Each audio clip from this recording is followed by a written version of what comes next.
same way you may, teaching in a city. So I created a resource that connects children in K through 12 with experts in all curriculum subject areas.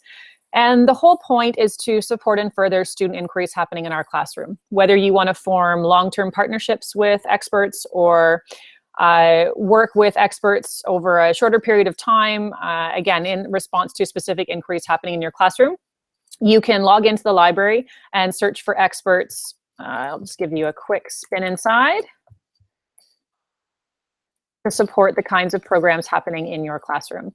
So the library is really meant to not only be a support resource for you, but as I mentioned, really to provide kids with opportunities not only to get to learn from other people who have expertise in all curriculum subject areas, but also to expose kids to the variety of career opportunities that are available to them, and to introduce kids to the power of the network.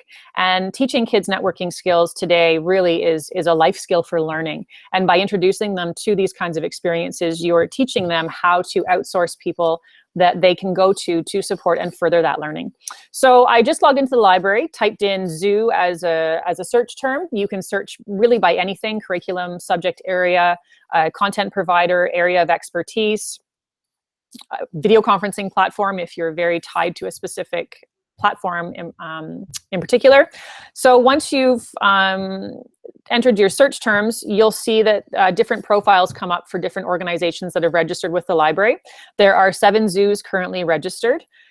If you find a profile that piques your interests, you can view the complete profile by clicking on the link below. And in the profile, you'll find important information like their program description, how to connect with them, if there's a program cost. It is really important to note that the Digital Human Library provides these experiences free of charge. So there are only a few content providers or experts that charge for their programs. Almost 95% of experts, I would say even more than that actually, don't charge a fee. So these kinds of programs are free for you.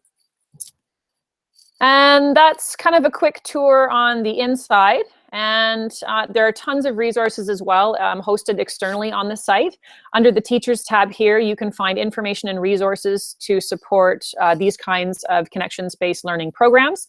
You can also find information about connections-based learning. Sean Robinson and I, Sean works out in British Columbia, spent a lot of time really developing a theory of practice around how we connect to learn.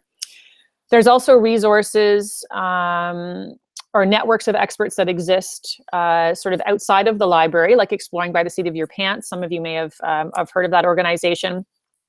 Virtual Researchers on Call is another one. So there are these networks of experts that exist outside the library that I've linked to, just to, again, to provide you with more opportunities to connect your kids with experts in all curriculum subject areas.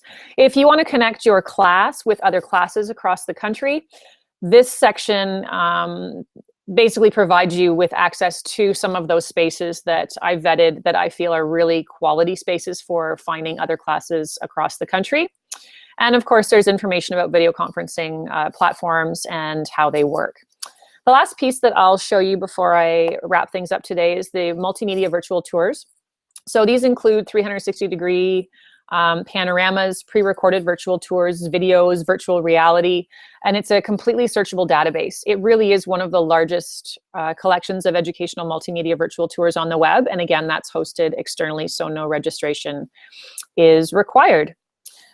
The last piece I'll speak to are some of the social innovation projects that the library is involved in. A Kid's Guide to Canada is one of them. And if you haven't heard about A Kid's Guide to Canada, it is a national teacher-led initiative that is really focused on connecting kids across the country to mark Canada's 150th birthday. And we are inviting all kids across the country to help create Canada's first ever multilingual, multicultural, interactive guide to Canada created by kids for kids. So as kids create content that tells about their local area and community and shares it on an interactive map hosted by Esri Canada, your class, your kids can go to the map and search for places around the world, or sorry, across the country, and then use that information to go to the Digital Human Library and actually engage in conversations, hopefully to support deeper learning as we start to explore what it means to be Canadian from a child's perspective. Oh my goodness. There we go. So I will stop sharing I think that was my 5 minutes. And I can't hear you. So, oh, I see. Yep. Just tell us about DHL. Thanks, we need to get going. All right. That was my time. I hope you have a great day, everybody. Good luck with your microphone, and I'll talk to you soon. Bye.